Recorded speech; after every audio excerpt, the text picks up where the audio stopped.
എറണാകുളം ബസിലിക്കയിൽ പോലീസിന്റെ പൂർണ്ണ സുരക്ഷയിൽ നടക്കുന്ന പട്ടശുശ്രൂഷ അവഹേളനം ആർക്ക് വേണ്ടിയെന്ന് അധികാരികൾ വ്യക്തമാക്കണം. അങ്കമാലിയിലെ മാർപ്പാപ്പയെ അനുസരിക്കുന്ന സത്യവിശ്വാസികളായ സഹോദരി സഹോദരന്മാർ ഇതൊന്ന് കേൾക്കണം. സിറോ മലബാർ സഭ നശിച്ചാലും വേണ്ടില്ല, വിമത ലോകധാരികളും അവരുടെ ആശ്രിതരും വിജയിക്കണമെന്ന് മാത്രം ഊണിലും ഉറക്കത്തിലും ആലോചിച്ച് അവർക്ക് വേണ്ടി എന്ത് നാണം കെട്ട പ്രവർത്തനം ചെയ്യാൻ മടിയില്ലാത്ത ദുഷ്ടനായ പാമ്പ്ളാനിയുടെ മുഖത്തേറ്റ പ്രഹരമാണ് എറണാകുളം ബസിലിക്ക പള്ളിയിൽ നടക്കുന്ന യഥാർത്ഥ വിശ്വാസികളുടെ പ്രാർത്ഥനാ യജ്ഞം.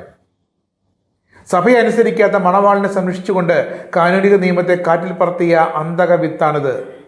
രാജ്യത്തെ കോടതികളെയും മാനിക്കാതെ ബസിലിക്ക പള്ളിയിൽ കുർബാന നടത്തിയ ആ ധിക്കാരത്തിന് തക്ക മറുപടി കൊടുക്കാൻ ഇറങ്ങിപ്പുറപ്പെട്ട സത്യവിശ്വാസികൾക്ക് അഭിവാദനങ്ങൾ അർപ്പിക്കുന്നതാണ് മറ്റു രൂപതാംഗങ്ങൾ. സഭയുടെ കാനൂനിക നിയമങ്ങൾക്കും അതിനു മേലെയായ രാജ്യത്തെ സിവിൽ നിയമങ്ങൾ ധിക്കരിക്കുന്ന തെമ്മാടിത്തരങ്ങൾ അത് ഏത് മെത്രാനായാലും വച്ച് വഴിക്കരുത്. അങ്ങനെ ബസിലിക്കയിൽ പ്രാർത്ഥനാപൂർവം നിലകൊള്ളുന്ന വിശ്വാസികൾ ദൈവത്തിൻ്റെ സംരക്ഷിത വലയത്തിൽ തന്നെയാണ്.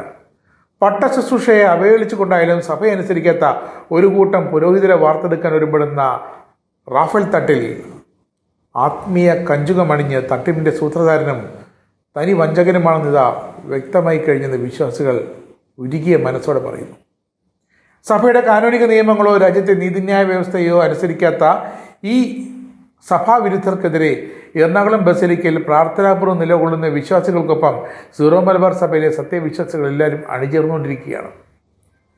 അനീതിക്കെതിരെ സത്യവിശ്വാസികളുടെ നിലവിളി ദൈവസന്നിധിയിൽ വിലപ്പെട്ടതാണ്. അനീതിക്കെതിരെ മാത്രമല്ല, നീതിക്ക് വേണ്ടിയുള്ള സത്യവിശ്വാസികളുടെ അപേക്ഷയും ദൈവത്തിന് ഏറ്റവും പ്രിയപ്പെട്ടതാണ്. ദൈവത്തിന് എന്നും പ്രിയപ്പെട്ടതാണ്. ആരാണ് തൻ്റെ യഥാർത്ഥ സത്യവിശ്വാസികളായ ആട്ടിടയന്മാരെ ദൈവമെന്നും കാത്തു സൂക്ഷിച്ചോളൂ.